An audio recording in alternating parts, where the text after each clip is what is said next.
Hello everyone, welcome back to my YouTube channel. कैसे हो आप सभी? आई एम श्योर कि आप सभी लोग ठीक होंगे। तो चलिए हम लोग आज का वीडियो स्टार्ट करते हैं। इस वीडियो में हम लोग जो है प्रिंसिपल ऑफ नर्सिंग सुपरविज़न वाला जो क्वेश्चन है उसे डिस्कस करेंगे और मैं आपको बहुत ही सिंपल और इजी लैंग्वेज में समझाऊंगी। तो चलिए वीडियो को स्टार्ट करते हैं, ठीक है।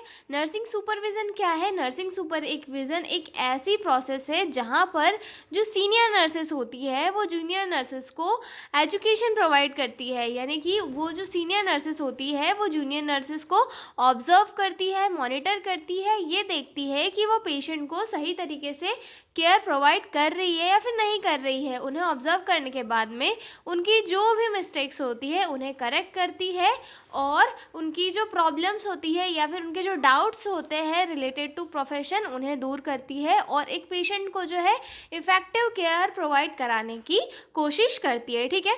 तो इसके प्रिंसिपल क्या क्या होंगे, ठीक है। तो प्रिंसिपल का मतलब होता है कि बेसिक रूल या फिर कुछ गाइडलाइंस जो कि जो है हर सुपरवाइज़र को फॉलो करनी चाहिए ताकि वो सुपरविज़न इफ़ेक्टिव और क्वालिटी पेशेंट केयर को मेंटेन कर सके, ठीक है। Principle of nursing supervision are the basic guidelines that a supervisor should follow while supervising nursing staff to ensure effective quality and patient care, ठीक है। अब इसमें सबसे फर्स्ट प्रिंसिपल आता है हमारा प्रिंसिपल ऑफ क्लियर ऑब्जेक्टिव, यानी कि जो सुपरविज़न है या फिर ऑब्जर्वेशन है उसका एक क्लियर ऑब्जेक्टिव होना चाहिए कि भाई जो मॉनिटर है या फिर मतलब जो सीनियर नर्स है वो ऑब्जर्वेशन कर क्यों रही है, ठीक है। Supervision should have a clear goal. The main objective should be quality patient care and staff improvement. Supervision must know what they want to achieve. Supervision जो है एक क्लियर गोल वाला होना चाहिए और इसका मेन ऑब्जेक्टिव क्या होना चाहिए कि पेशेंट को एक क्वालिटी ऑफ केयर मिल सके और जो स्टाफ है उनमें उनकी वर्किंग में या फिर उनके जो प्रोसीजर्स है या फिर उनका जो मतलब क्या बोल सकते हैं हम उनको ट्रेनिंग है उनमें इम्प्रूवमेंट लाया जा सके, ठीक है। और जो सुपरवाइज़र होता है उसे मतलब अच्छे से ये पता होना चाहिए कि जो उसका जो वो मॉनिटर कर रहा है, जो वो ऑब्जर्व कर रहा है उससे वो क्या अचीव करना चाहता है। जैसे कि मतलब कि कोई नर्स है और वो अपने जूनियर्स को ऑब्जर्व कर रही है, ये देख रही है कि उन्हें बेड मेकिंग की प्रोसेस ठीक से आ रही है या फिर नहीं आ रही है, ठीक है। इसका मेन ऑब्जेक्टिव क्या होगा कि पेशेंट को जो है एक बेहतर क्वालिटी ऑफ केयर प्रोवाइड करना और अपने जो जूनियर है उनकी मिस्टेक्स को फाइंड आउट करके करेक्ट करना, ठीक है। क्योंकि अगर ऑब्जेक्टिव क्लियर नहीं होगा तो सुपरविज़न जो है डायरेक्शनलेस हो जाएगा और उस सुपरविज़न का कोई मीनिंग नहीं रह जाएगा, ठीक है। सेकेंड प्रिंसिपल आता है प्रिंसिपल ऑफ प्लानिंग या फिर planning principle. Supervision should be planned and systematic, regular rounds and observation schedule should be followed. It should not be random और इरेगुलर। सुपरविज़न जो है प्लान और सिस्टमैटिक होना चाहिए कि भाई रेगुलर वार्ड के राउंड होने चाहिए, ठीक है। और मतलब शेड्यूल की प्रॉपर चेकिंग होनी चाहिए कि हर दिन जो है राउंड हो रहे हैं, क्योंकि इससे क्या होगा कि जूनियर अलर्ट हो जाएंगे कि भाई इस दिन आते इस दिन नहीं आते तो हम मतलब ऐसे केयर कर देंगे। तो ऐसा नहीं होना चाहिए, रेगुलर राउंड्स होने चाहिए सीनियर नर्सेस के ताकि वो जूनियर नर्सेस की मिस्टेक्स को आइडेंटिफाई कर सके, ठीक है।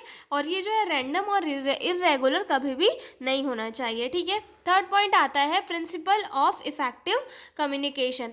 जो सुपरवाइज़र होता है वो और जो स्टाफ होता है उनके बीच में जो है एक क्लियर कम्युनिकेशन होना चाहिए ताकि जो है इफेक्टिव मतलब इफेक्टिव आउटकम उनके निकल सके। अगर वहाँ पे जो कम्युनिकेशन है अगर उसमें ही मिसअंडरस्टैंडिंग होगी तो जो आउटकम्स आने हैं वो प्रॉपर तरीके से नहीं आ पाएंगे, ठीक है।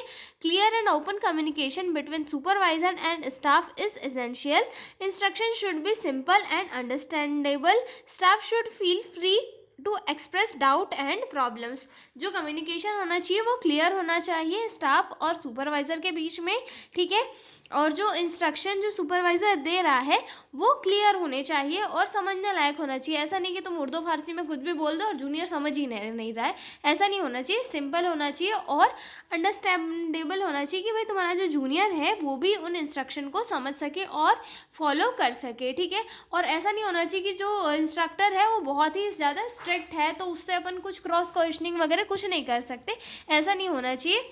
जो स्टाफ है वो अपनी फीलिंग्स को अपने सीनियर के सामने एक्सप्रेस कर सके, अपनी जो भी प्रॉब्लम्स है उनको सीनियर के सामने जो है अच्छे से एक्सप्रेस कर सके, डाउट्स को क्लियर कर सके और अपनी जो भी मिस्टेक्स है उनको सुधार सके, ऐसा कम्युनिकेशन वहाँ पर होना चाहिए। ठीक है, तो ये है थर्ड प्रिंसिपल हमारा, प्रिंसिपल ऑफ इफेक्टिव कम्युनिकेशन। अगले प्रिंसिपल पर चलते हैं, principle of guidance and support. यानी कि जो सुपरविज़न का मतलब होता है वो सिर्फ कंट्रोल करना नहीं होता है, जबकि जो है टीचिंग, मॉनिटरिंग या फिर गाइडेंस देना भी होता है। मतलब यहाँ पे सीनियर नर्स जो है अपने जूनियर्स को नई नई स्किल्स के बारे में बताता है, नई नई चीज़ें गाइड करता है, ताकि वो अपने प्रोफेशन में ये जो है इम्प्रूवमेंट लाए। ठीक है, supervision should focus on teaching and helping, not only controlling. मतलब यहाँ पे सिर्फ जो सीनियर नर्स है वो अपने जूनियर को सिर्फ कंट्रोल ही नहीं करना चाहिए, जबकि उसने जो है उन्हें पढ़ाना भी चाहिए और उनकी हेल्प भी करनी चाहिए। ठीक है, junior nurses should receive proper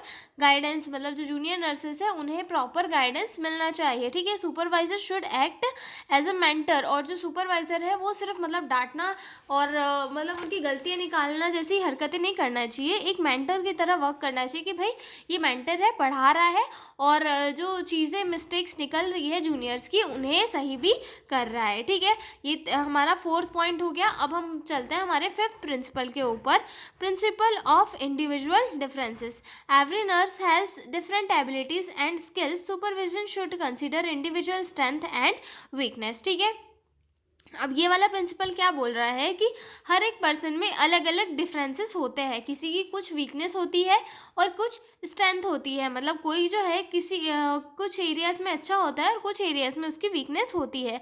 तो जो हर नर्स की एबिलिटी और स्किल्स के अकॉर्डिंग उन्हें जज करना चाहिए। ठीक है, सुपरविज़न में जो है हर इंडिविजुअल की कैपेसिटी के अकॉर्डिंग हर किसी का जो सुपरविज़न है वो होना चाहिए। ठीक है, अगला पॉइंट आता है हमारा, principle of democratic leadership. Principle of democratic leadership क्या कहता है कि जो हम बोल सकते हैं सुपरविज़न है वो फ्रेंडली और कोऑपरेटिव एटीट्यूड वाला होना चाहिए। ऐसा नहीं कि बस एकदम डरावनी सीनियर नर्स आ रही है, चिल्ला रही है, डांट रही है और भाग जा रही है, ये सब चीज़ें यहाँ पर नहीं होनी चाहिए। फ्रेंडली होना चाहिए, कोऑपरेटिव होना चाहिए, जिसकी कि सीनियर नर्स भी जूनियर नर्स की सुन सके और जूनियर नर्स भी सीनियर नर्स की ये जो भी डायरेक्शन है या फिर इंस्ट्रक्शन है उन्हें सही तरीके से फॉलो कर सके। ठीक है, the supervision should maintain a friendly and cooperative attitude, staff should be involved in decision making when possible, respect and mutual understanding should be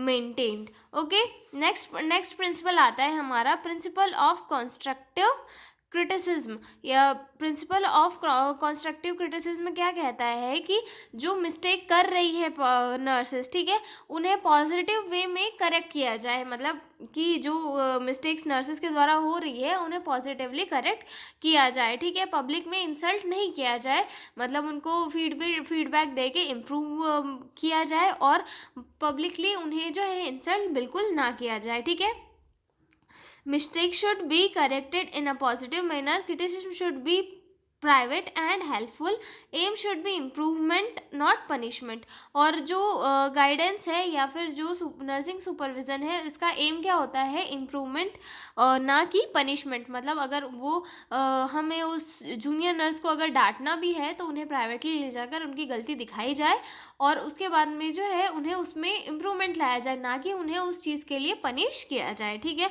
उसके बाद अगला प्रिंसिपल आता है हमारा, प्रिंसिपल ऑफ कोऑर्डिनेशन।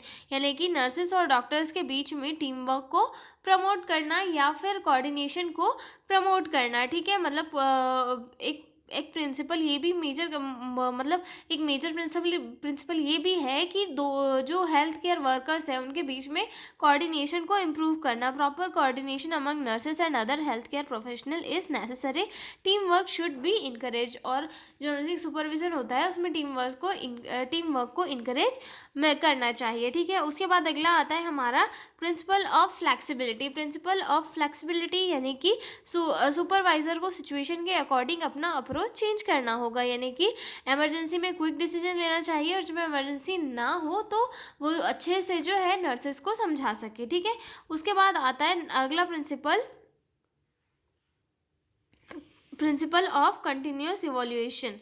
ठीक है, प्रिंसिपल ऑफ कंटिन्यूअस इवोल्यूशन में क्या कहता है कि ये एक जो है कंटिन्यूअस प्रोसेस है, यानी कि कंटिन्यू चलने वाली, ठीक है। मतलब कि रेगुलर परफॉर्मेंस को इवोल्यूट करना चाहिए, ठीक है। फीडबैक फ्रिक्वेंटली देना चाहिए और नए नए इम्प्रूवमेंट जो नर्सिंग स्किल्स है उनमें लाने चाहिए, ठीक है। तो ये हो चुके हैं हमारे प्रिंसिपल यहाँ पर कंप्लीट। अब हम लोग मिलेंगे अगले वीडियो में एक नए क्वेश्चन के साथ। तब तक आप लोग बने रहिए मेरे साथ, और अगर आपको PDF नोट्स की रिक्वायरमेंट हो तो डिस्क्रिप्शन में मेरा मेल दिया हुआ है, आप उस पर कॉन्टैक्ट करके PDF नोट्स ले सकते हो। तो मिलते हैं अगले वीडियो में, तब तक के लिए बाय बाय।